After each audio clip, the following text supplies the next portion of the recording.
on ATP Live, and ATP Live is where you can ask any questions that you have.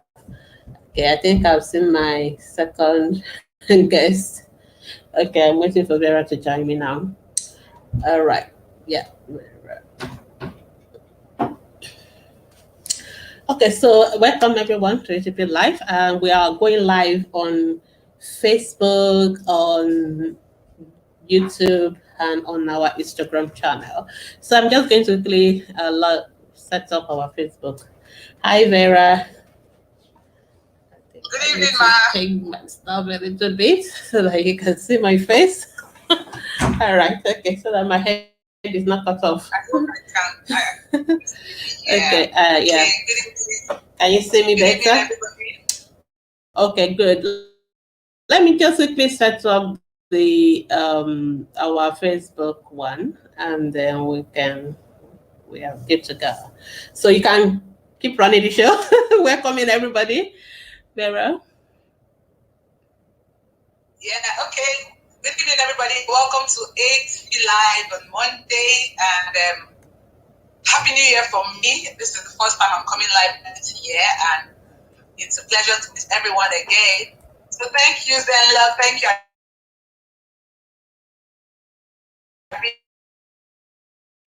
Thank you, Oluchi, for joining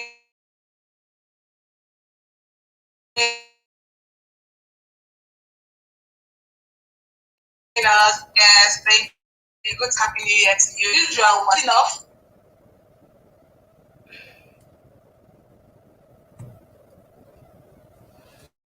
Okay, I think Vera, I'm not so sure you're with me.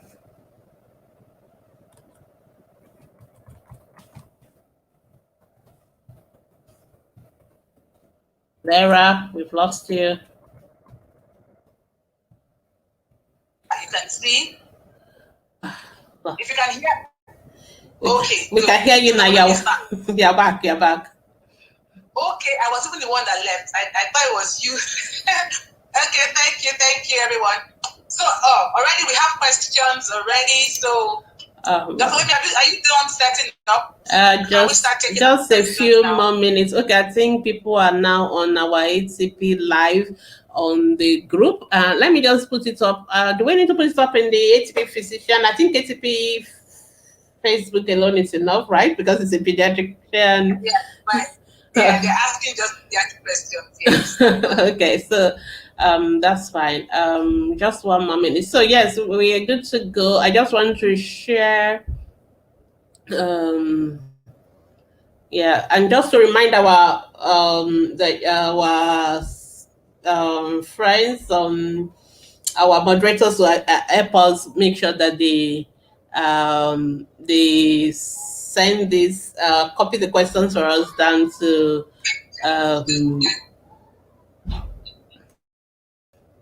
to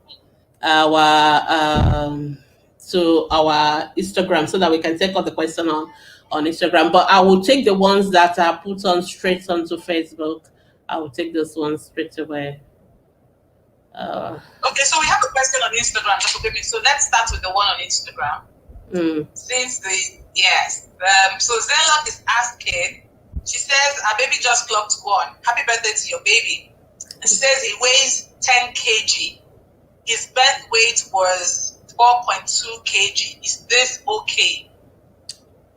10 kg is fine for a 1-year-old baby, but your baby was actually a very big baby.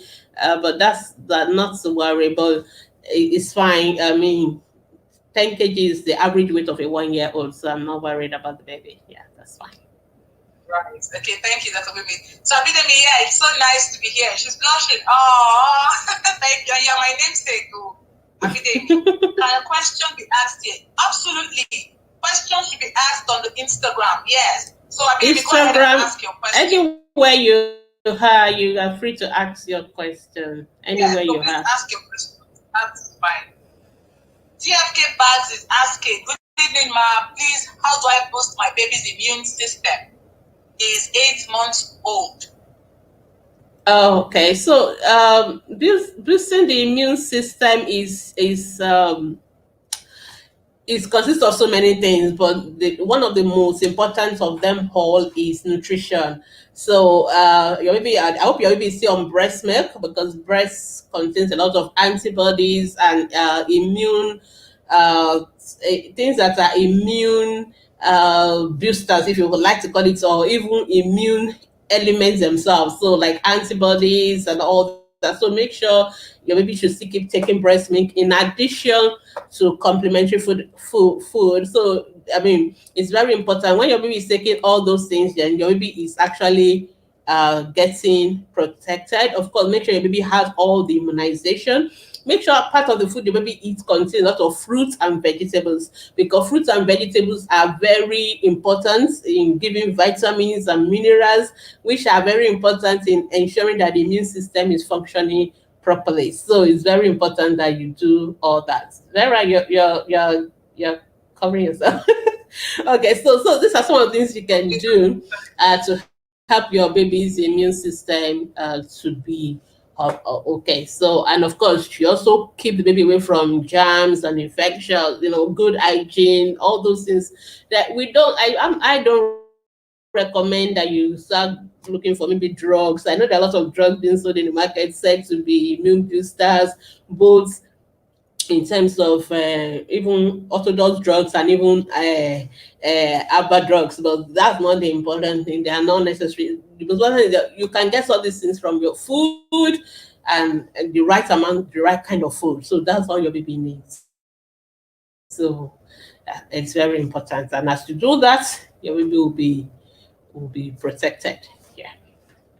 Okay, that's fine. Thank you so much, ma. TFK is asking again. She says her baby of 8 months started brushing already with pea-sized amount of paste, and I clean with napkin after. Is that okay? It should be rice grain size, not pea size. Pea size is from children 3 years old and above. So grain of rice size is what you should be using to brush the teeth, and appropriate. And the toothpaste should contain fluoride. So it should be something that contains fluoride. So that's what you need to do. So it's okay. And of course, the brush should be soft brush as well, not something too hard.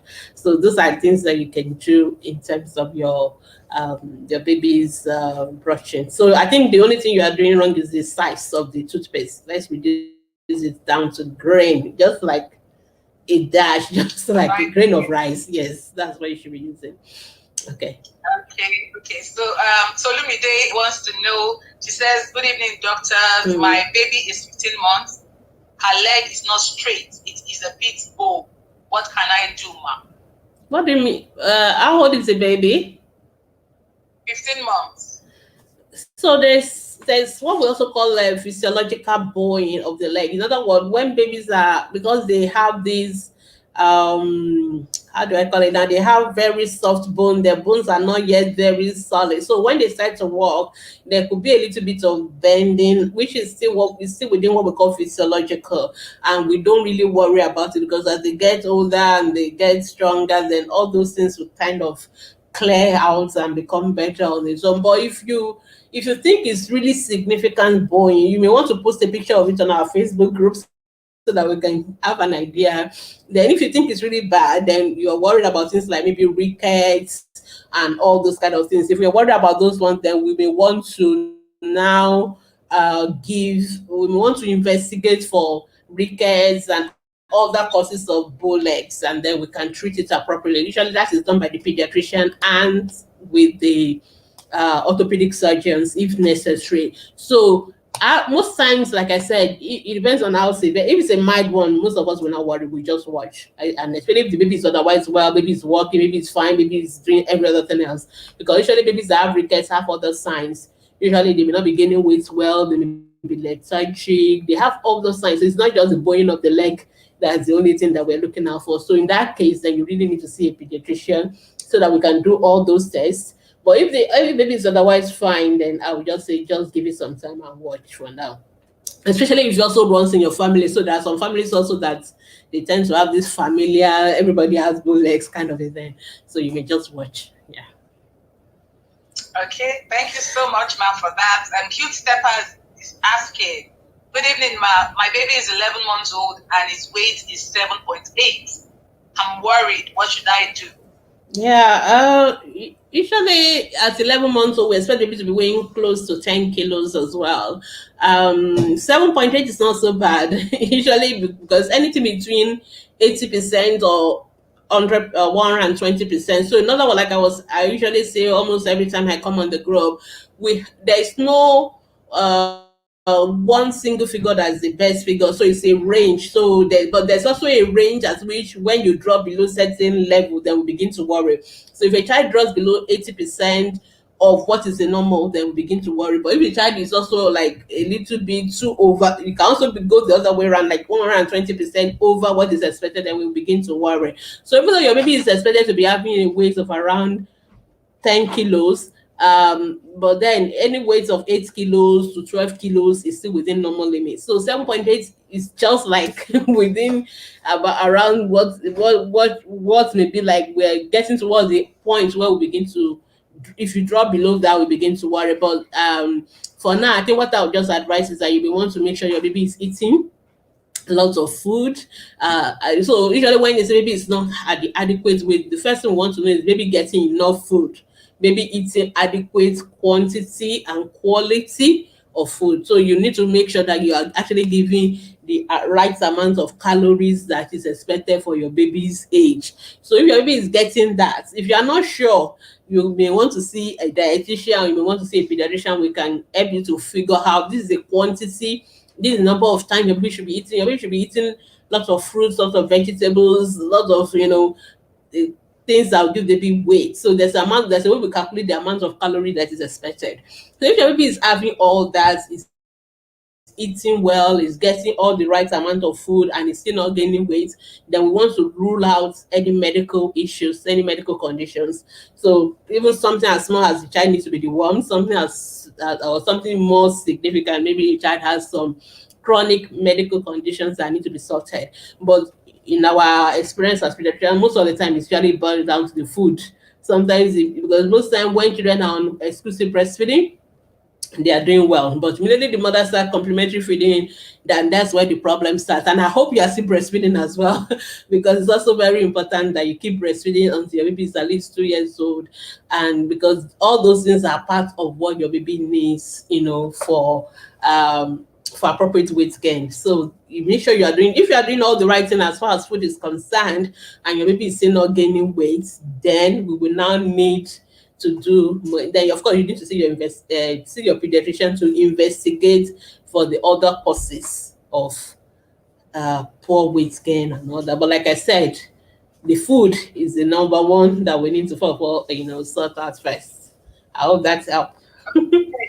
Oh, Yeah. sure, absolutely. That was really in depth. Thank you so much, Ma. That was in depth. Okay, Vera, So, we have some question on Facebook as well. So what we do is that we try to take them one after the other so we don't run out. So I will take some of the questions that are posted straight onto our Facebook page. So let me just take a few, maybe a couple, then we'll come back to Instagram. All right, thank you. So Joanne is asking, when does immunization of babies stop? Very good question. And luckily, I just updated our article. The reason why we need to update the article on our website is I found out that the article we wrote when we started 5 years ago is no longer current because a lot of changes has happened. So right now, when I wrote that article, immunization was stopping at 9 months in Nigeria.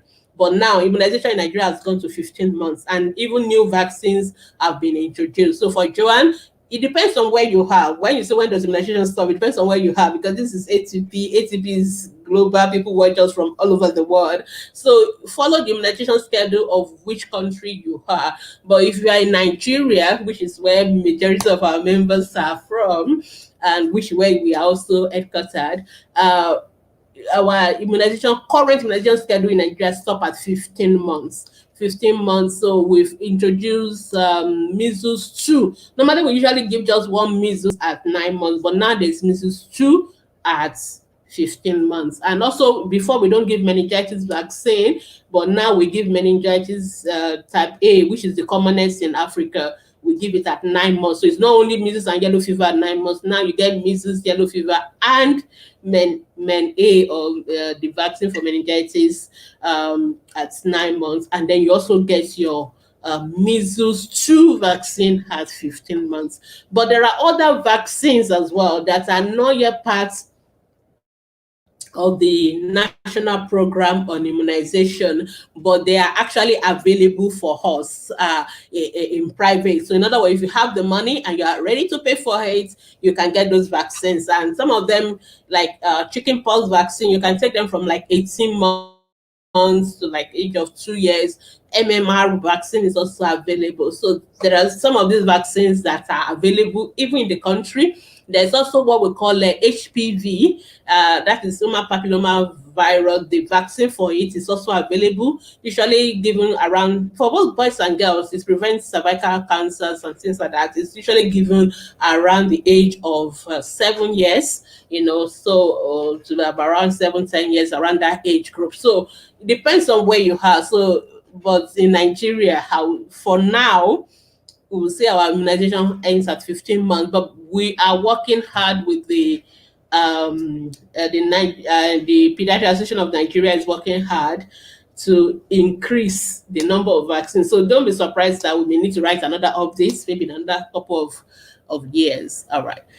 Let me just take one more question and we'll come back to Instagram. So Shamaka is asking that my baby's poo is greenish and he poo 4 to 5 times a day, is 2 months plus. So usually for the age of 2 months old, your baby should be on exclusive breastfeeding. So I hope you're breastfeeding exclusively, and you need to make sure you breastfeed on demand. And each breastfeeding episode should last at least like 10 minutes, 10 to 20 minutes, because the breast milk comes in 2 parts. There's a form milk, which is more of watery milk.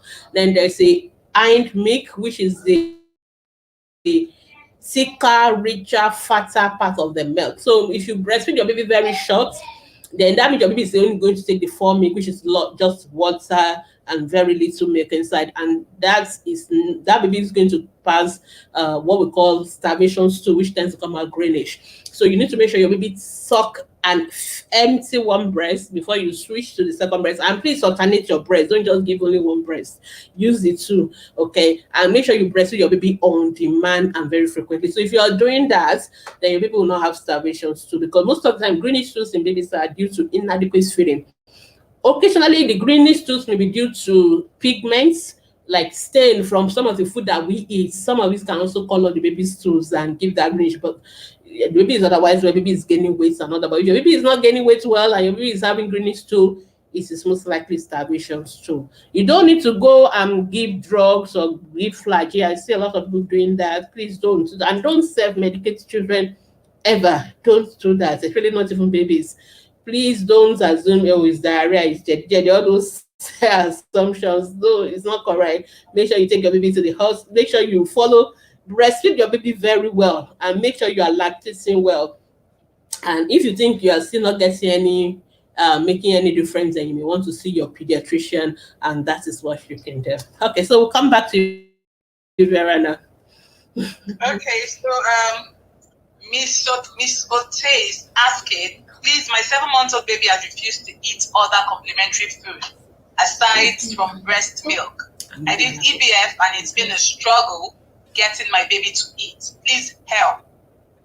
Okay, sorry, Vera, do you mind? I was a little bit distracted. Okay. So she says a 7 months old baby has refused to eat after complementary feeding. Sorry, she did EBF and he's not taking any meal aside breast milk.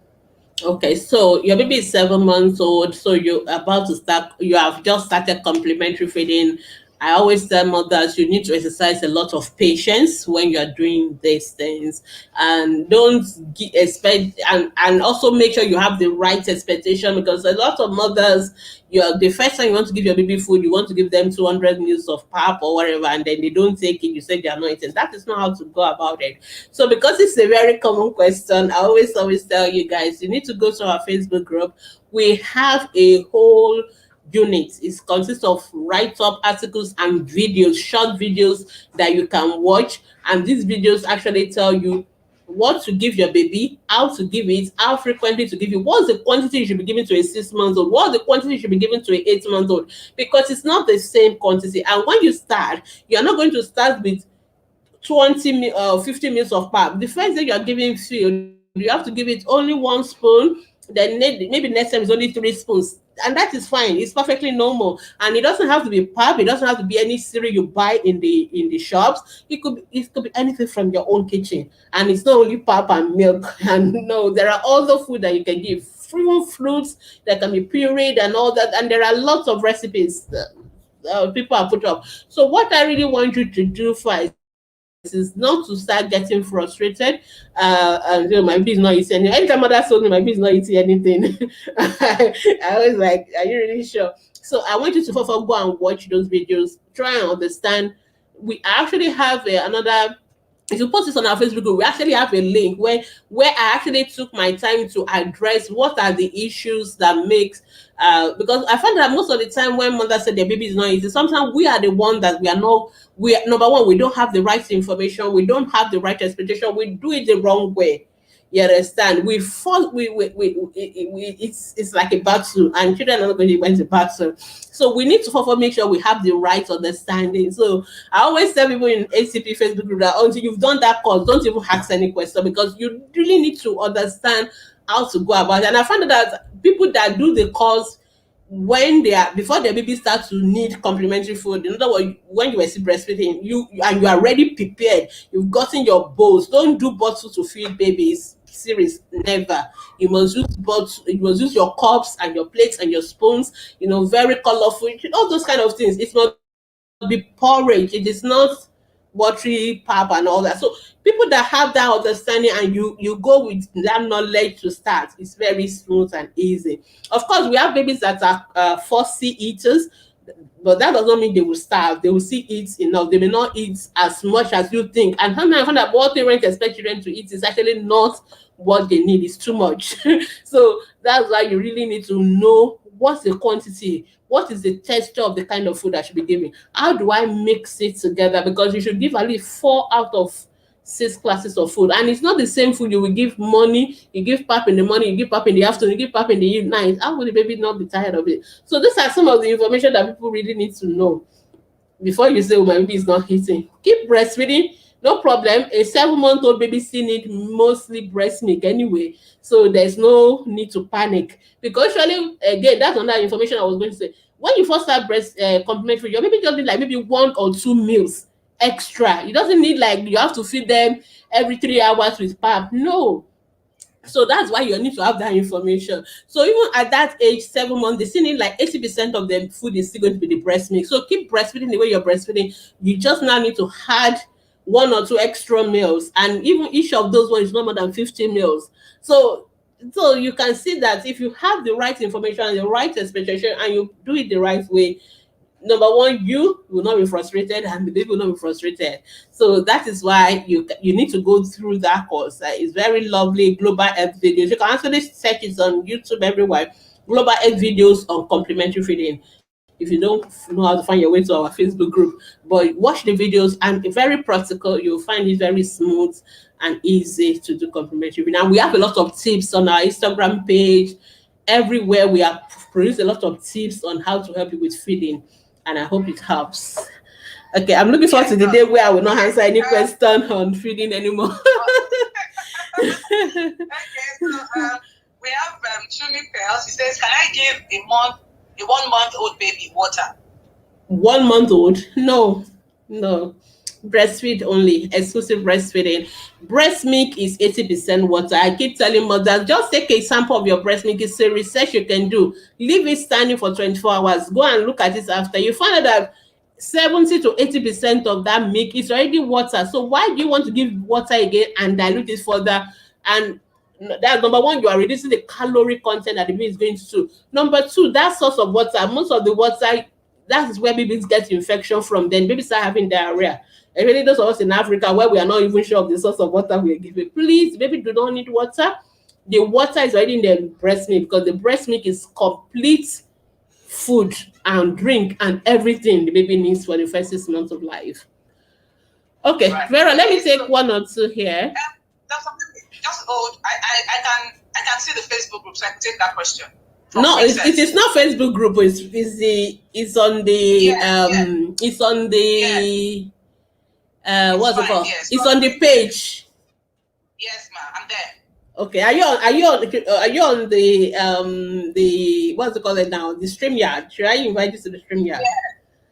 No, I can see the question from Princess Loretta. Oh, good. Go ahead then. Go ahead. Okay. So she says, please, can a baby of 5 months have loss of air due to Cradle cap. Yes, they can, because they can pull out the hair as well. They can. I hope you know what to do with the cradle cap. For those who don't know, cradle cap is a kind of I don't want to call it like rashes, but it's like a kind of situation where babies have these like thick, like scaly things on the under their scalp. So what we normally recommend is that please, when you have babies, use baby hair shampoo to wash their hair. Most mothers don't do that. You use a normal soap that you normally use to bath. That's the same to use to wash their hair. It's actually not the right thing. Use, and you people, you take your own hair to the salon and wash with hair shampoo. So use the normal baby hair shampoo to wash the hair. You can put like olive oil the day before or even after that, because it will soften all those scales. Then when you now use a shampoo to wash the hair, the scale will be soft. Then you have to comb the hair. When you comb, then it will be coming out, and then that's it. So that's what you need to do.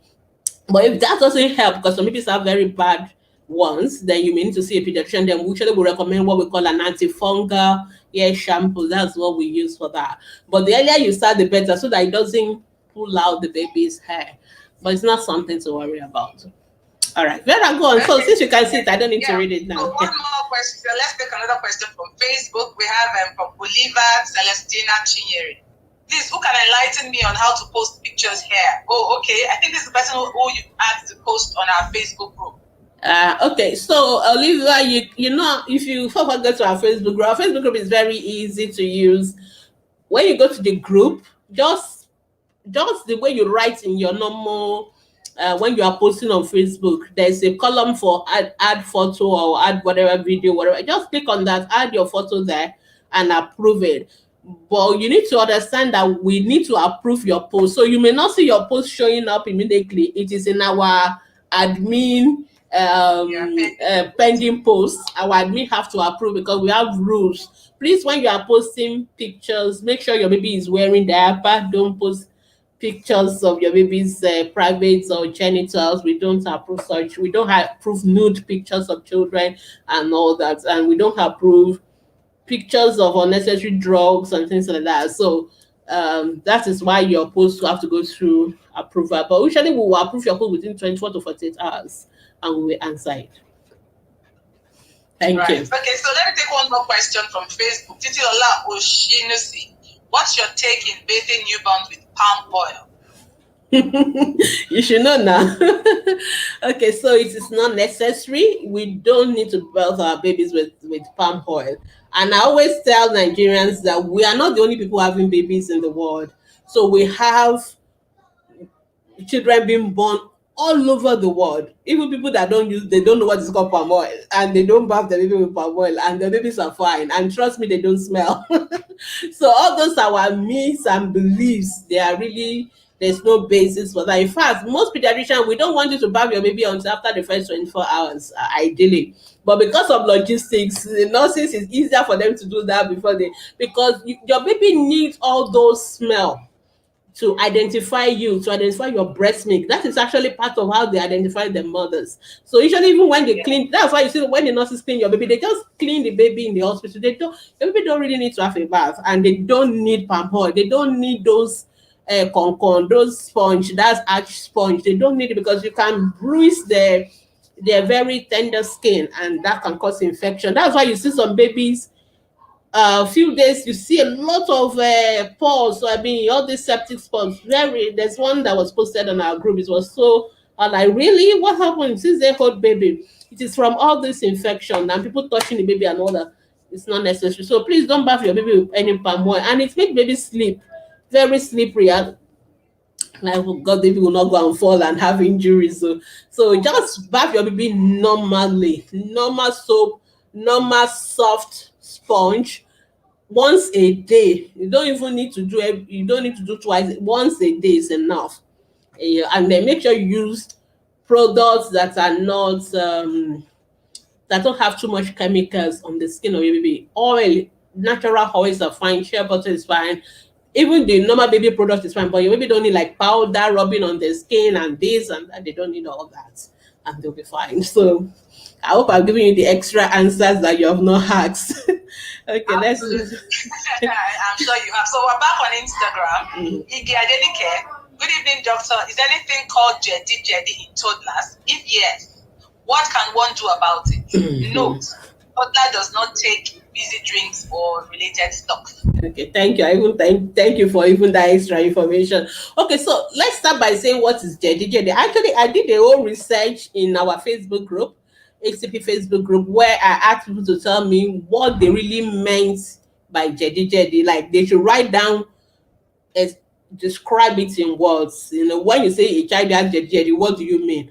It will shock you to know that I got like 20 different answers, minimum, no, in fact more than 20, but I summarize everything. So it ranges from people saying it is back pain to people saying it is watery stool to people saying it's blood in the stool to people saying it is rashes to people saying it is so what does that tell me is that when people use the term Jedi Jedi, it means different things to different people. So some people it is rashes, some people it is bloody stool, some people it is when there's maybe have what we call rectal prolapse, like the anus is coming out or something like that. So it means different things to different people. So what I normally tell people is that don't use that word when you're asking questions, because I don't know which of the Jedi Jedi you meant, because the people that because there's no one single equivalent of it in medical term.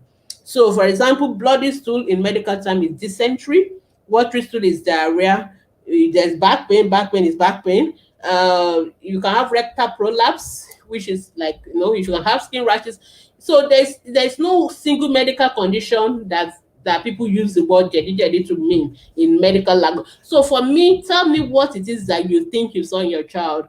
Is your baby having watery stool? Is your baby having diarrhea? Is your baby having greenish stool? Is your baby having a particular thing? So you need to tell me what it is that your baby really have. Then I will answer your question. But forget the word Jedi Jedi, because people use it to mean different things for different reasons. So don't I prefer when we're asking questions, try and stay away from jargons, both local and medical. Just say in your own simple words what your baby have. And some of these things, your explanation, like people believe that oh, if you're taking sugary stuff, then your baby will have Jedi Jedi. I don't even know which of the Jedi Jedi they are referring to, but there's nothing like that. But that's not to say you need to give your baby sugary stuff or fizzy drinks. This is not healthy. You know, those ones are not healthy for reasons like your baby can become obese, you know, and all those other reasons, not because of whatever the Jedi Jedi is. And some people believe that they have to give herbal drugs to their babies because of the to prevent Jedi Jedi. And I always tell them, since you already know what is causing your Jedi Jedi, why not kukuma avoid what is causing it? In other words, if you know that giving all this sugary stuff to your baby is what is causing the problem, then you avoid it. It's better that way rather than for you to be giving herbal drugs to your babies or to your children. So in your home baby now, tell me what it is your baby has that people are calling it Jedi Jedi to you. Then I will tell you what is the medical explanation for it and what we need to go forward. But if you go to our Facebook group, you will see there that maybe I need to publish that in in a journal, that Jedi Jedi meant different things to different people. There's no single explanation. Yeah. Okay, Ike, I hope you got that. So you could update us on what you saw, what you observed in your child's skin. So Abidemi is asking, my baby is 1 year and 6 months. I use brush and toothpaste to brush his teeth, but I notice it bleeds. Can I use cotton wool? No, so the question we should be answering is why is your baby's bleeding when you're brushing it? Are you are you too harsh in terms of the brushing? In other words, are you putting too much? Are you using a hard brush? Are you using too much pressure? Are you doing it the right technique? So Dr. Buki has been on our Instagram ATP Live before. So you may want to go to our old Instagram and look for the one with the dentist, because she actually demonstrated how you should brush your baby's teeth. So don't use cotton wool. You should use brush, soft brush. That's what the baby need. And they say the technique should be up and down, not like the normal. The people that do adverts, they're actually teaching you the wrong things. And I think the national the dental association really need to, they really need to go and censor all those adverts, because number one, they put so much toothpaste. You don't need so much toothpaste. Like your baby now need just a grain of rice of toothpaste, and then it should be up and down. It is not across, and it should be soft brush. So you need to make sure you're doing the right thing. But if you are doing the right thing and your baby is still bleeding, then you need to see the dentist. Actually, you should be seeing the dentist every 6 months. They want you to come from age of 1 year and everything. I know most of us don't do that in Nigeria. And then now, because of COVID, it's going to be harder. But you should see the dentist. Now that you have a particular concern, then definitely you need to see the dentist. So if you have done the right thing, which we have, you for try and make sure you are doing the right thing according to what we just said now. But if after all that you're still bleeding, the baby may have what we call gingivitis, infection of the gums and stuff like that. So the dentist needs to help you for going forward with that. Right. Okay. So thank you, Dr. Bemis. We'll take one more question from Instagram and then we'll go to Facebook. Pepe is asking, my baby is 10 months and is okay, he hardly sleeps, though he sleeps well at night, but during the day he sleeps for like a few minutes and he wakes up. At times, doesn't even sleep at all during the day. Mm-hmm. So why is that a problem? Your baby is sleeping well at night. So not everybody likes to have naps. You know, it's good to they have it, but it's not compulsory. And a 10-month-old, it depends on the kind of routine you also have with the baby and all that. But I'm not going to worry myself. The baby is not sleeping at a 10-month-old, as long as the baby sleeps at night. So we have a chart of how many hours of sleep they should have in a day for each age group and all those kind of things. You know, at least if your baby is having like 12 hours of sleep, that's good. You know, if baby sleep all through the night, so maybe you put bed to like 8 and sleep through the night to wake up following morning. You don't need to worry yourself. So I know that when we were growing up, we have this like everybody must have compulsory nap at a certain time. It's not really necessary. And the most important thing that baby is having adequate amount of sleep. And I think if I can remember well, I think even those naps should not be more than 15 minutes during the day. So it's not like they have to really sleep long. And all that. I guess you need the time for yourself so that you can have a break. Sorry, but it's okay. Just let the baby be. You know, you don't have to stress them. You know, yeah. Okay, thank you, Dr. Baby. So we're on Facebook now. Mm-hmm. Emmanuel Prisca is asking, this doctor, what can cause an 8-month-old baby upper and lower incisors to corrode at the tip? Mm. So that sounds like dental caries to me. I mean, because the word corrode is, I'm not so sure, but if I can remember well, I think that sounds like dental caries. So dental caries means the teeth are rotting, and there are many reasons. For a baby that is that young, the commonest reason will be that you are bottle feeding the baby. And I feel like if you bottle feed the baby and if some mothers will even leave the bottom in the mouth of the baby overnight. And I remember Dr. Buki, who is our pediatric dentist, has told us we should never do that. Don't even, in fact, we pediatricians, we don't like bottles. We don't have any. And please don't put sugary stuff in the bottles for babies to drink as well. You know, even including the sippy cup, give them normal water. And I remember Dr. Buki saying that when they take milk, like at that age, they should drink water so that you remove some of those the sugary stuff, because those are things that cause dental caries. They damage the teeth. And I hope you're also brushing the teeth with fluoride containing toothpaste. So this is not you should be using salt or cotton wool. No, you use fluoride containing toothpaste with the toothbrush, soft brush. So you have to do that. But at this age, we have to take the baby to the hospital. We have to see the dentist because something is going wrong with this stage. I don't know whether there's some other problem. I don't know what is the situation. I'm not saying that is what happened in your baby. I'm just giving you scenarios that can explain this. It may not necessarily be that is what has happened in your own baby. So don't take it personal. I'm not saying that is what happened in your baby. I'm just telling you these are the possibilities. But I think the best option is for us to go to see the dentist and let them examine that teeth and know the particular explanation, your own baby, and then of course they will be one to give you the advice what to do. But luckily, it's a first stage, so it's a mixed it. It's going to be it's going to come out anyway, so don't panic too much. But see the dentist, and then they will take it up from there.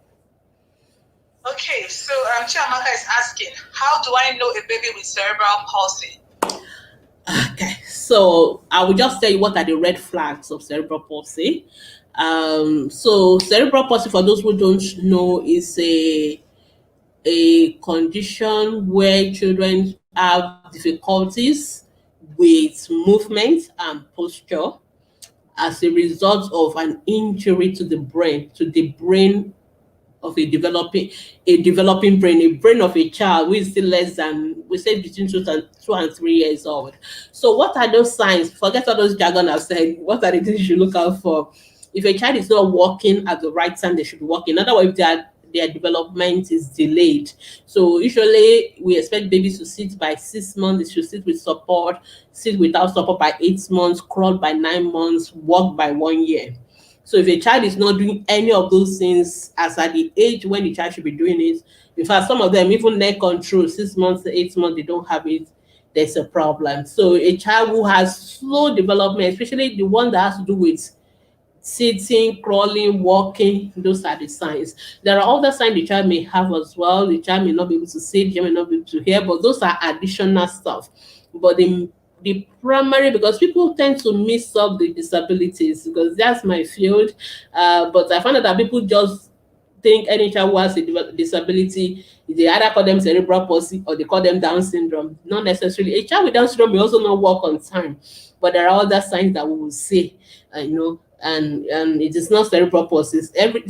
There are many type of disabilities. They may present the same way. They may come across to us the same way. In other words, the children are generally slow in doing things, but what really makes cerebral palsy is that, irrespective of other issues that the child has, they are slow with their motor development, or they may have weakness of one side, because you have different type of cerebral palsy.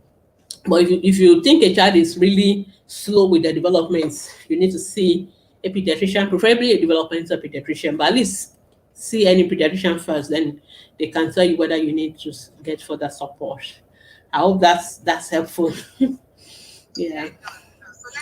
Vera, you need to increase your volume. Your volume is low. Your mic. You said something. Yeah, better now. I think you did something to your mic, but it's better now. Oh, I've lost you. Okay, you're back.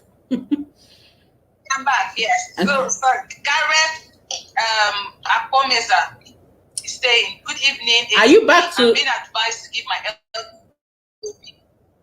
Are you back to Instagram? Yes, I'm back to Instagram. Oh. I have more questions on Instagram. Okay, I'll good. go back to Facebook. Yeah, just let me be knowing, because I'm always putting the Facebook question up. Yeah. I'm being advised to give my LP baby Amidec and cod liver oil. He's 3 months old. They said it's necessary, especially for vitamin D. Please, is it necessary? Who are the day? I always ask that question. They say the day. So when it comes to the health of your children, the only person who should be telling you what to do, who should be telling you what is necessary or not necessary, is your pediatrician, not the day, not the experienced mothers and this. No. So for us, we don't recommend in Nigeria, as a Nigerian pediatrician, we don't recommend that you should give your baby multivitamins, cod liver oil, or your baby doesn't only breast milk, and that is WHO standard as well. So because you eat well, you take all the multivitamins, your baby will get the vitamins from your breast milk. So just multivitamin, your breast milk is enough. You don't need to give anything else. People who live in countries like UK, where they have like vitamin A, because they don't have a lot of sunlight and all that, so they tend to have vitamin D deficiency. They give vitamin D drops to their own babies. That is what is recommended there. But we don't need that. You have abundance of sunlight, so we don't recommend any vitamin. It doesn't mean that if you give vitamin drops, there's anything wrong with your baby. But I just want you to know that it is not absolutely necessary to do it. So just give breast milk. If you must take vitamin, you yourself, you can take the vitamins and your baby will get it from your breast milk. So that's what we recommend. So don't stress yourself. Okay. All right. So quickly take a question from Facebook because I think I've mixed my baby's scalp is peeling. This is from Temidayo Samson. My baby's scalp is peeling, and the hair is also removing at 3 months old. Yeah, it sounds like well, the commonest possible cause of that is cradle cap. And I don't know whether you are just joining us or you were with us from the beginning. I went into details on how to handle cradle cap, but there are other rashes like fungal infection too that could cause that. So because you didn't provide details, so you may want to see a pediatrician, or you can post on our Facebook group with a picture and then or provide additional details. Is it coming out with scales? Usually cradle cap tends to have this kind of yellowish kind of scales and all that coming out with it. But if it is a fungal rash, they may not have the scales. They may just be, you just know that there's some rashes, they under this on the scalp, you see the hair is cutting off or becoming so flat. What Yoruba people call we call it senior capitis. What do you call it in like a ringworm hair on the scalp? That one is from fungal infection. So depending on which one it is, that will also determine the way we approach it. So either you provide us more information or you post it on our Facebook group and we can give you further specific advice. Okay. So we're still on Nanji Sapwa Gay on Facebook. She's asking, what's the signs and symptoms of Jedi Jedi? I think I've answered that. We have. Nanji, I think we've answered that. Okay, for those who are just joining us, because we don't want to keep repeating the same thing, you can watch this video all over again. So if we say we've answered your question and you are just joining, don't be upset, but you have to just watch the video all over again and then you can get the answer so that we can take as many more questions that have not been answered as possible, because we're almost done. Just 15 more minutes left. Okay, thank you, Nanji. So maybe we should just take one more question. Are you struggling with your Instagram? I can help you if you need help. Yes, I missed somewhere. Okay. So, but I'm trying to get. But while waiting for me to get, let me just ask Perpetual's question. My 10 months old baby. Oh, this is the same question. Okay, we've answered the question already. We've answered this question already. Lovina is saying, what are the signs of intussusception? I don't know. Intussusception, yes. So intussusception is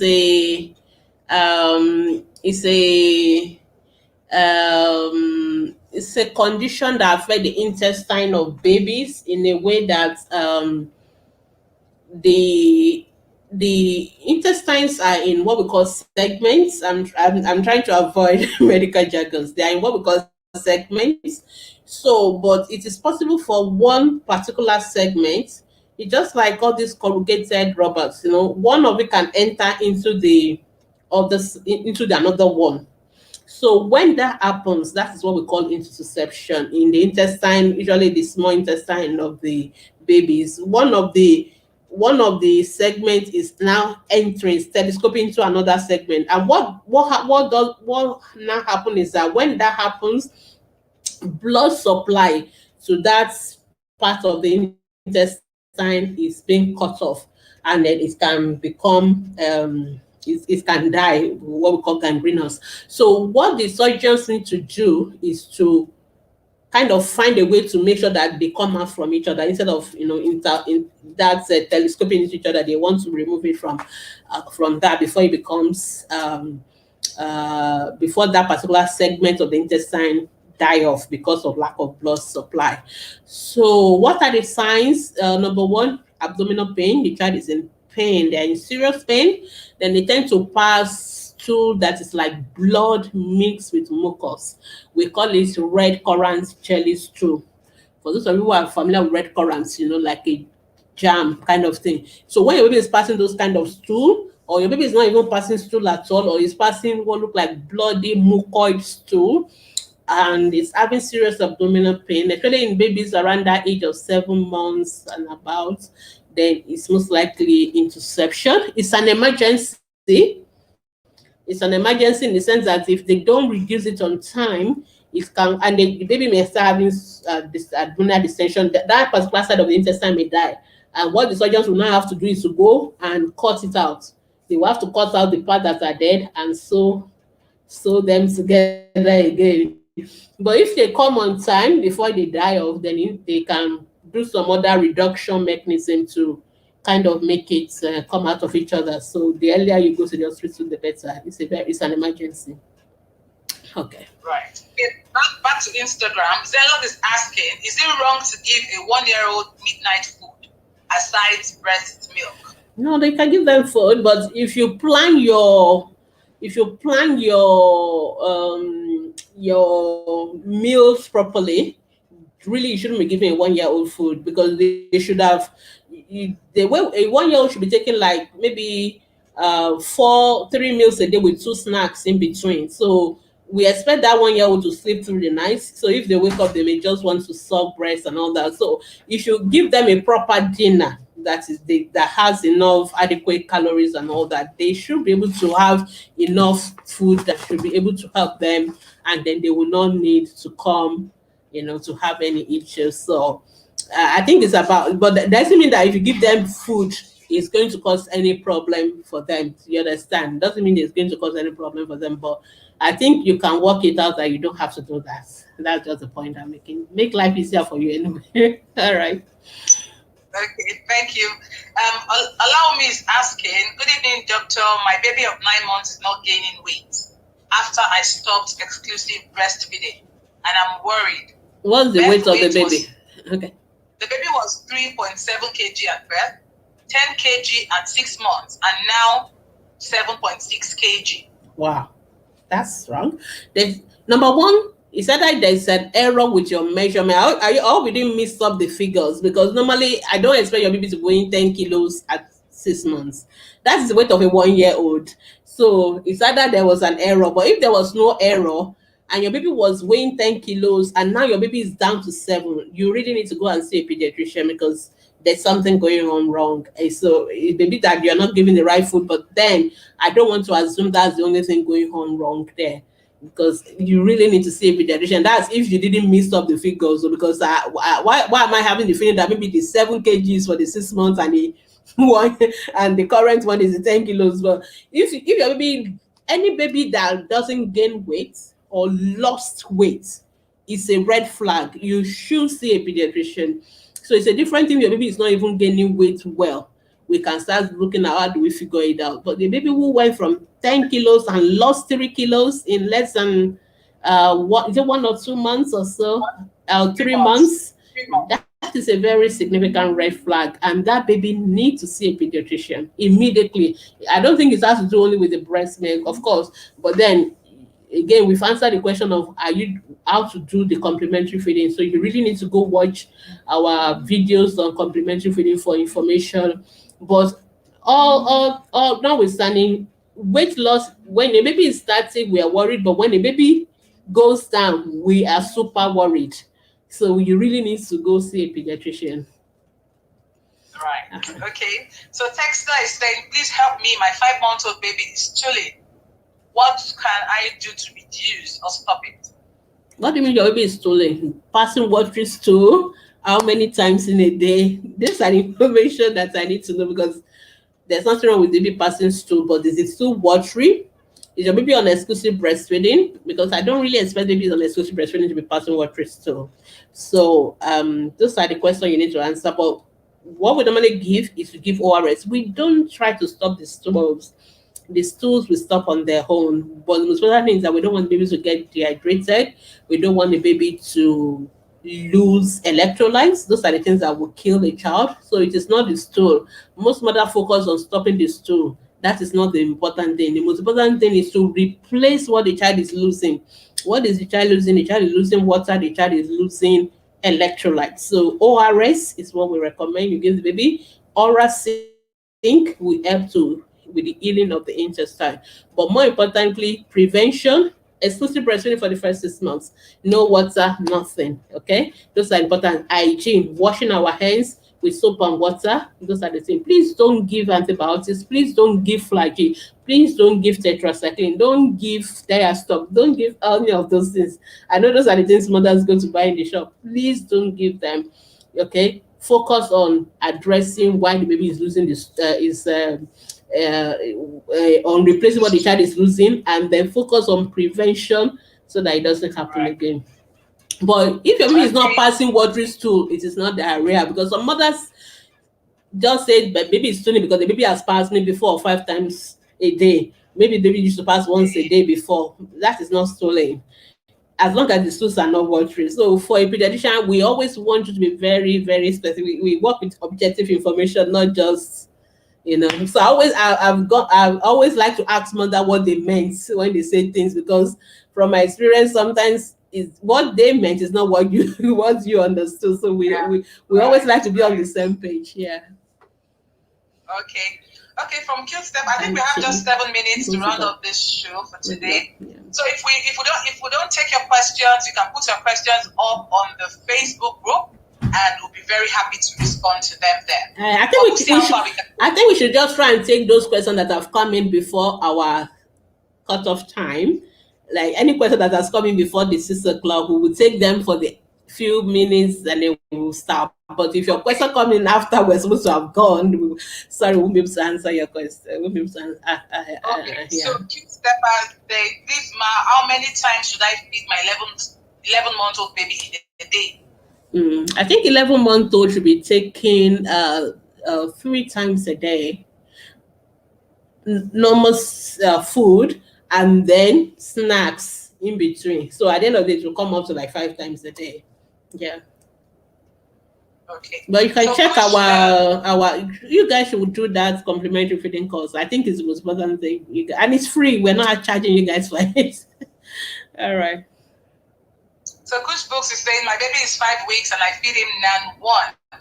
He feeds on demand and who is also greenish, but he is on Emzoron, Abidec, and folic acid. Why is your 5 baby weeks. why is your baby on all those drugs? Is your baby preterm baby? Was your baby premature? Because usually we do, and Emzoron, who gave the baby Emzoron? Because you really need to be sure, because if your baby needs iron, even as a preterm baby, the dose is so important. The dose is extremely important, and iron can be overdosed. So please be sure that you are not doing it by yourself. And if it is not a pediatrician that recommends it, I will encourage you to stop and ask a pediatrician first, because there's a dose. Because if I can remember, I don't know whether we don't have the pediatric formulation for Emzoron, but the last time I know in Nigeria it was adults, and it is not meant. We have iron preparation for babies, and so you really need to be careful. If it's not a pediatrician that recommended it, please. It does be too much for your baby. I'm really very serious about that. So unless they have the pediatric formulation, which I don't know, they may have it now, but I can't remember whether they used to have it. Okay, so for your baby, the kind of food your baby is taking and the drugs your baby is taking can affect the color of your baby's stools and all that. So I don't know why you are not breastfeeding. I don't know why. So you may have all those information, but you know what I recommend is for you to exclusively breastfeed your babies. Um, but if you are seeing your pediatrician and that is your pediatrician recommendation, that's fine. Some formula may make the baby to have greenish stools, especially formula that have iron in them. So maybe the iron you're giving is part of the issue here. So the most important thing for us is not the greenish stool per se. It is what the greenish stool is telling us. Is the greenish stool telling us that your baby is not getting enough food? That is what worries us. It's not the stool. The stool is not the problem. It is the information that we are getting from that. So you are worried about the color. There's nothing wrong with the color. It's not, because what let me explain to you people what causes greenish stool. There's what we call bile. Bile is what is produced in our gallbladder, and it's usually mixed with. It is what gives our stool color. Okay, so it means with when the food has been digested, absorbed, the part of it means with, then it comes out. So what happens is that if a baby is not having enough food going through the intestine, then what is going to come out is that bile. That is that green is you're seeing. So there's nothing much to mix with. That is what is telling us, and that is why the stool is greenish. So for us, that is why we are saying that, oh, it is a sign of starvation too. But if you are sure you're giving your baby enough food, and it is so, but like we also said, that some other things can also color the stool green. So your baby will be passing normal stool, but it's colored green. Then that one, there's no need for you to worry about because we know why. But if your baby is passing all these scanty, very small stool, but and it's always greenish, it's a sign of starvation because you are just more or less passing out only the bile, and there's nothing for the bile to mix with. So that's what we're talking about. So I hope that helps. So if you're sure your baby is gaining weight, is getting enough food, it doesn't matter what the color of the stool is, there's really no need for you to panic. But watch out for that emsora you're giving your baby. Yeah. So the next question is from Olanike. So someone mentioned that we skipped your question. No, we haven't. We haven't got to your question. I can see all of your questions. Okay, you can see all of them now. Yes, just hold on. We'll take your question when we get to your turn. All right. I've seen the last comment.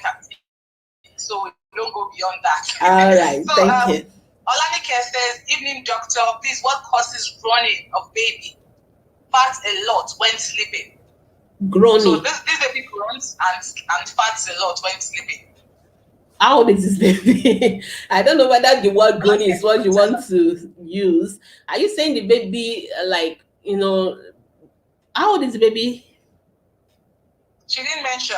Okay. So maybe you have to just update that question. Yeah, but I have a feeling I know what she's talking about. It sounds to me like maybe a baby who is having colic, and because a baby who is farting a lot sounds like a newborn, maybe a baby less than 3 months old. We don't call it groaning. I'm looking for the right word for it right now, but I have a feeling what you are saying. When you say groaning, you give the impression the baby is in pain and is groaning in pain, because that's the word many people understand groaning to be. No, but sometimes babies are just colicky, so they kind of twist their body, stretch their body a lot and all that, because any little thing passing through like gas and all those two, they can sense it and they feel like as if they are discomforted by it. And then when the gas comes out, that is what you are calling the fart. Then when the baby now pass out that gas, then they are more relaxed. So I think that's exactly what you're trying to say, because the two of it going together, that's the most likely explanation for it. When anything passing through the baby's intestine, because at that age they are very sensitive to their body, they feel it. So they give the impression as if they're in discomfort. They can twist their body, they can make all those sounds and all that, but they are not in pain like that. So, but just that process of that movement gives them, especially for babies that have a lot of gas. That's why you must also make sure you don't allow baby to suck in lots of hair, all those sucking on dummies and all that. When they're sucking a lot of hair, it's passing out those gas make them uncomfortable, and that's what I guess you are calling the groaning. And when they pass out the gas, they feel comfortable. Sometimes for some babies, things like Infacol, which we normally prescribe for colic, make it easier for them to pass out that gas, as not without much discomfort. And then but it's a passing phase. By the time they're about 3 months, their body is more mature, they're more comfort. Those things don't bother them anymore. So there's no need for you to worry about it. But it is not groaning, it's not pain. I hope you understand that. Yes, okay. I think she's answering me and saying it's a month old. It's exactly. I already suspect. By the time you're a pediatrician, after a while, you begin to know what mothers are saying, even when they are not saying it, because you say, okay, yeah. So it's just gas and all that passing through, and it's not something to worry about, and it's a passing phase and something that will stop very soon. Okay. Right. So I'm now I have come to your question, and this is where your question is at. You're asking, can I give my 13-month-old baby golden morn? No. Because the golden morn, people say don't give it. They said they make it for children from age of 3 years. You should stop making me to advertise for Nestle, or Nestle should come and pay me advert. Okay, so there are other cereals that you can give your baby. You can make your own cereals, your own pap, the rice and everything. You can do it. And the same people that make the golden morn also have other cereals that they made for your child's age. So they want you to use that one for that age. And they say when your baby is 3 years, that's when you go on to the golden morn. So so my answer is the answer of the manufacturer. So that's it. All right. Ige is saying, is there Jedi Jedi in toddler? We've answered this question lots of times. Keep rolling my eyes. Okay. So you might just have to listen to this again and you have the answer to that question. So let's quickly go to Amina again. Can a 13-month-old baby take beverage and noodles? Okay, I think Amina, you really need to go to our Facebook group and do that course on complementary feeding. When you say beverage is a group of things like your tea, your chocolate drinks, and all that. It's okay for them to take it. There's no problem with that. What's the second part of it? Noodles. Okay. So well, according to the Nutrition Society of Nigeria, they say you can take noodles, but you need to add, so so I actually don't like answering this question, can baby take this, can baby take that. What you need to understand is what is the principle behind what you are giving. So food, when we're giving children food, we need to give them food from the different classes of food. So you must give some carbohydrate, you must give some fat, you must give some protein, you must give some fruits, you must give some vegetables, you must give dairy. Yeah, that is milk products. You need to make sure that you balance those food. We don't use the word balanced diets anymore, but the point is that each time you're giving there's a concept what we call my food plates. So my food plate, if you Google it, you will see it, is like there's a proportion of mixing food together. So the fact that we say, okay, your baby can take noodles does not mean that you now be giving baby noodles only for morning till night and all that. No. But if you want to give noodles, you give the noodles, you add some vegetables to it, you add your chicken to it, you make it, then it makes sense. So all this ready-made food is not what we need to be giving babies all the time, and it's not the same food you should give every day. So you have to make sure you have different variety and you mix them, and so that your baby can get as much of all the various nutrients as possible from the different categories of food. So I strongly still recommend that you do that course, because it will help you to understand all this information, because I think we explain it clearer. And the videos are very easy, straightforward, practical, and not very long. All right. Okay. I hope you help. So thank you, Dr. Bimi. Garrett is saying, is it necessary to give my 3-month-old baby cod liver oil? We've answered that question already. He's on EBF. We've answered that question. It's not necessary. I think we've answered that question. Or unless it's a repeat. So Miss Something is saying, how many days in a week should we wash our baby's hair with shampoo while bathing? Every day. So each time you wash the hair, you wash it with the shampoo. Then you use the baby soap to bath the body, and that's it. If you do that, most of you will find out that you will not have much of these issues of all these crash and scales in the hair and all that. It's very simple. It's very straightforward. It's just a little drop use it to wash the hair. And if you bath your baby in a way which I taught in my course, it's a very straightforward thing. So you wash the hair first, dry it, put in a cap, then you go on to the rest of the body. So we don't expect you to bath baby and be pouring water all over the head down like that. So that's why some babies can aspirate soap and water. You have to wash the hair the same way you wash your own hair in the salon. You do it separately, dry it off, and then you now wash. And then the face, you just clean the face with your face towel and all that. You don't pour water all over their face and splash and all that. You just clean. That's it. You wash with the soap, clean, then dry normal, the face towel with the water squeezed out, then you just use it to clean. That's what to do. Right. Okay, so Didi Daisy is saying, Doctor, I noticed 2 days ago on my 15-month-old baby, tiny blisters, and the sides are red and a bit hard. It's partially on hand, leg, forehead, and behind his ear. There are about 9 presently on his body. You really need to see a doctor, because we need to see those rashes. I know you really tried. Your description are quite good, but we need to ask you more questions. So rashes, people ask a lot of questions about rashes, but you must understand it's not enough for you to even see a rash, because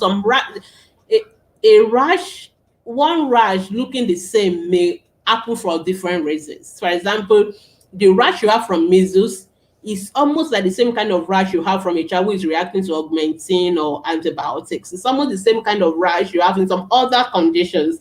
So it is not enough for me to say, oh, this is this type of rash. We still need to ask some more questions about those rashes before we can now say, oh, this one is from allergies, oh, this one is from infection, oh, this one is from this or that. So that is why it's very impossible to answer that kind of a question online. So, but those rashes are quite significant from what you said, involving so many parts of the body. So you really need to see a doctor, because we need to ask you all those other questions, which I can be asking you now, so that we can now tell you, okay, this is a likely cause and this is a treatment.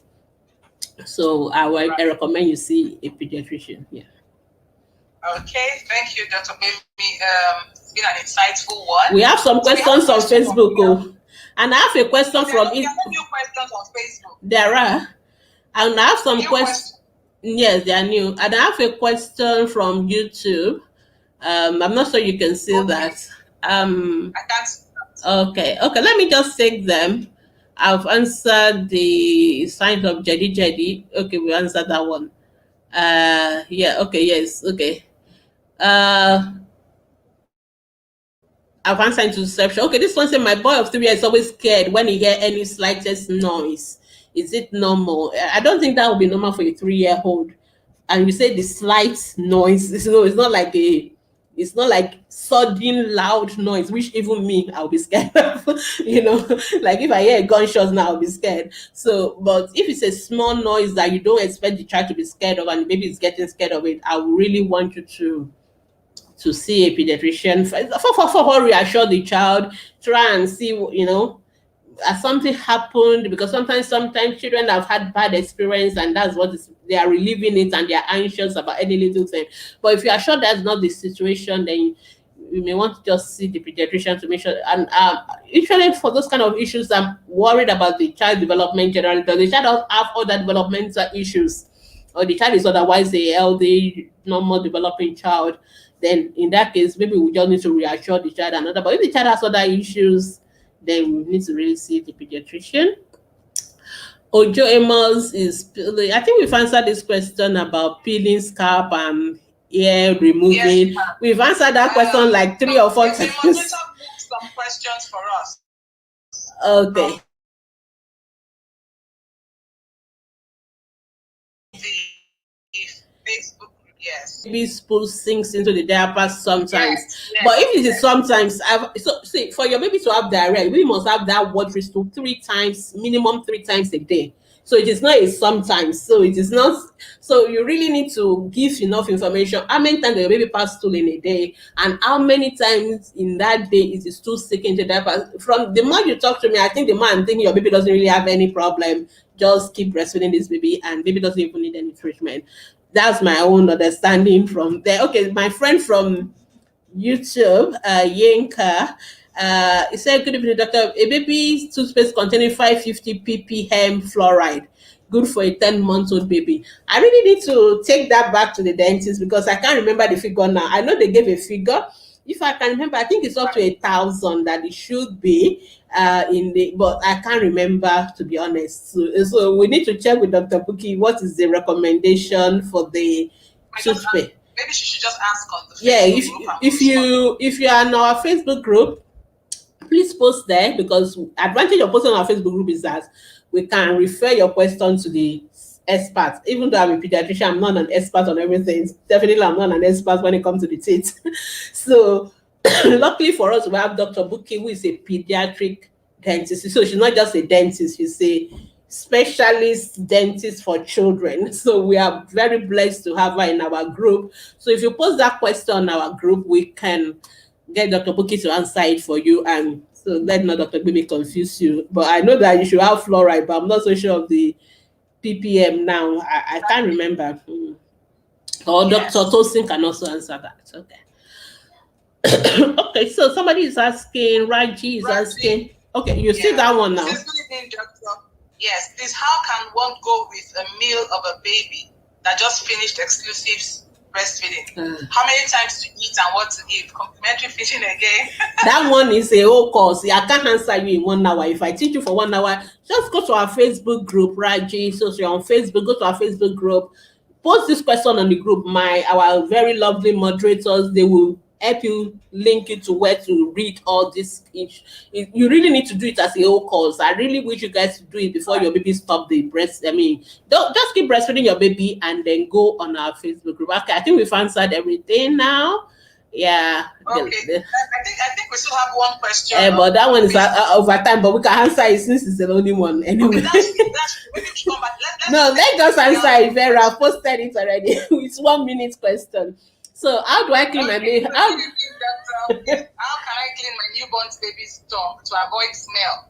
Because after sucking, I notice the tongue is always whitish, even though I clean with cotton wool and clean water. Okay, so what the dentist recommend is cloths, is like a face towel and water, and you need to do it properly. So you put the cloths, a clean cloth dedicated for that purpose, in clean water, like the normal water you can drink, and then you use it to clean out the tongue. That's what you should do. And you can do it daily. You can do it as many times as possible. It doesn't have to be immediately after the breastfeeding. You can do it in the morning as part of the baby's hygiene routine, like when you're bathing the baby and all that. So you don't need to worry. I don't know what smell you're wondering. If it is a breast milk smell, there's nothing wrong with baby having breast milk smell. I think we are worried about it's more of the coating of the tongue that is the issue here. The smell, baby can smell breast milk. There's nothing wrong with that. I don't think it's anything to worry about. Yeah. Okay, I guess we are done. Instagram. Male head. Do you see? Dandruff for this hair. Do you still have questions? Shampoo. I noticed dryness. Please, I use shea butter and baby oil on his head. I'm worried. I don't know what your question is again, but anyway, if you have done the normal thing we asked you to do and there's still an issue, then that is something that has to go to a doctor seeing your baby. But what we recommend, you don't really need to use the shea butter on the head per se. Just apply oil in the morning time and it's fine. So that's all you need to do. And if you're applying oil and your baby head is still dry, then what oil are you using? I would recommend use olive oil or things like that. It's okay. But if you think there's issues, then maybe you need to see a pediatrician one-on-one so that we can really know what it is. Maybe the child has some other skin rashes that is affecting the scalp that needs to be treated. Maybe it's not just the cradle cap or something else. So, yeah. Okay, so Amina Olaika is asking, I want to know if it's okay. I have never given my 13-month-old baby teething medication. Only I gave him once in a while is paracetamol when he has temperature. Yeah. He has 2 teeth now. You don't need to give any teething medication. At least your baby has 2 teeth and you have never given medication. So why do you want to start now? So we don't even want you to give at all. Please don't. There's nothing called teething medication. In other words, I know what I'm saying. What I'm trying to say is that teething is not a disease. It is a normal development. So it doesn't need medication. So why are you not giving walking medication? Why are you not giving sitting medication? Why are you not giving which other one, talking medication? So it is a normal thing for baby to bring out teeth. Just like it is normal for them to walk. Just like it's normal for them to talk. They don't need drugs for it. So if your baby is sick, please don't assume it is teeth. Never. This is one of the reasons why mothers come late to the hospital. I can't tell you how many children we've lost. And when why have we not come to the hospital? I think it's teething. And I was giving teething powder. I was giving teething medication. And by the time they come, there's nothing magic the pediatrician is going to do. We are not God. We are not miracle workers. We work with the earlier we get the child to work with, the better. So if you come late, we do our best. It's in God's hand. So please don't assume teething in any sick child. If a child is sick, please bring the baby to the hospital on time. And you don't need to give any teething medication. We pediatricians, we frown against it. I don't know the people that keep saying I can tell you what is in all those drugs. It is the same paracetamol you're giving your baby, but they now added maybe Phenergan, maybe they added other things. But the problem is some of the children are going to react to those Phenegans. Some of those drugs are contaminated and they can cause kidney damage. We've heard of my Peking saga. You can go and read about it. It's online. So please, there is no basis to give any teasing medication. Your baby will have teeth. And if you go on our Facebook group, you will read a lot of testimonial, those who didn't do anything and the babies are fine. And I've never given teething powder and my children have teeth. So there's no need to give it. All right. So thank you, Shola, for joining us on YouTube. Thank you to those who are joining. I'm very excited about YouTube people joining us because it's always like there's nobody watching on YouTube, but I'm so excited to see. At least I've seen 2 new people on YouTube today. Thank you so much. Thank you for joining us. Yes. So, Akuba. Yes. Sarah, I thought we are done. Sarah, we are done now. You said questions that came in before stage. I thought you finished all of them. No, we haven't. Oh, okay. We haven't. Okay, go on. No problem. I'm here for you. Good evening, doctor. My daughter of 15 years menses flows for 3 to 4 weeks. What do you advise? How old is the child? 15. Yeah, so some children, when the child starts menstruating, anyway, that's the question we need to ask. So usually, sometimes children have phases of irregular menstrual flow when they just start. They can go from nothing at all to very heavy. But 4 weeks, did you say 4 weeks? Yes, she said 3 to 4 weeks. No, that's too much. You need to say a gynecologist. That's too much. So we need to rule out some other problems. I can understand if she has 1 week, maybe heavy bleeding, but 3 weeks, that is 1 whole month. 4 weeks, that's a whole month of bleeding. That even you as a mother, if you have 1 month of bleeding, I'll be worried. Not to talk of a 15-year-old, and she may need iron supplement. She's losing a lot of blood, so you really need to see a pediatrician. There is a way we can deal with it. Usually, sometimes we just have to put them on pills to stop the bleeding, but we need to do that. It can be normal, but that is what we call menorrhagia. That's a lot. So you really need to see not a pediatrician, sorry. You can see a gynecologist. They will see adolescents as well. Yeah. Right. Okay. So Chiwendu, good evening, doctor. My baby is 4 years old and I have not started lactating. 4 days old, and I've not started lactating. So I resorted to giving NAD and sometimes water. What do I take to start lactating and also to help the baby latch? What you need to do to make for you to lactate is for your baby to suck on that breast. The baby has to suck on the breast because there's what we call the milk lets down. So your baby, the milk is already stored in your breast, from the brain to the breast. That I won't go into all those jargons, but there's a trigger to release the milk. So when the baby suck on the breast, it stimulates. There are a lot of hormones involved, what we call the prolactin, oxytocin, blah blah blah. Don't worry about those jargons. But the baby needs to suck on the breast. The mistake most mothers make when you are not what they call it, when you are not lactating, is to say, okay, let me go and get formula or other things.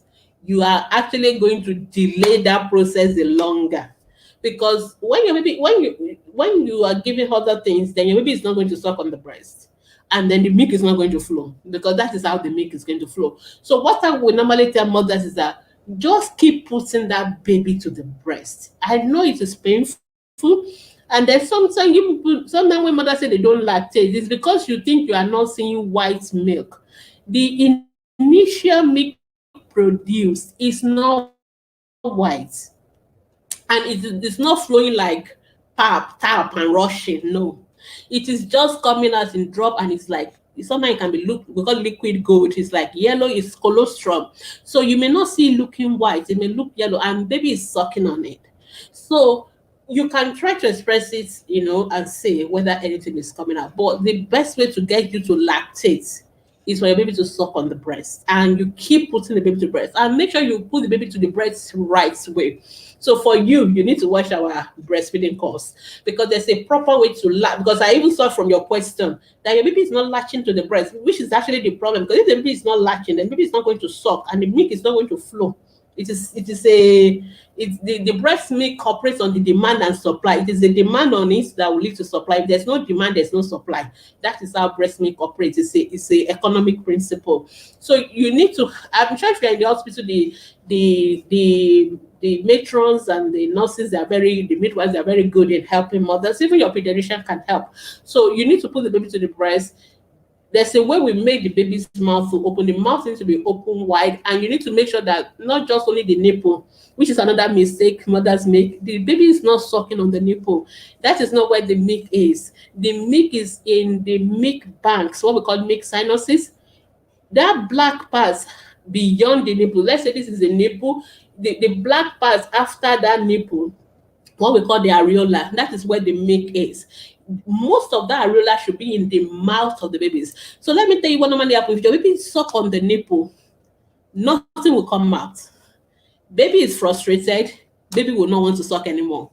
So it becomes a vicious circle, and you are in pain as well. That's why some mothers have all these wounds on their breast, because the baby keep putting their gum trying to suck out something, and nothing will come out as long as they are putting their gums on the nipple, and you will end up having nipple wounds and pain. So you need to make sure the breast is into the mouth very well, and the baby is sucking on that areola, and the milk will flow.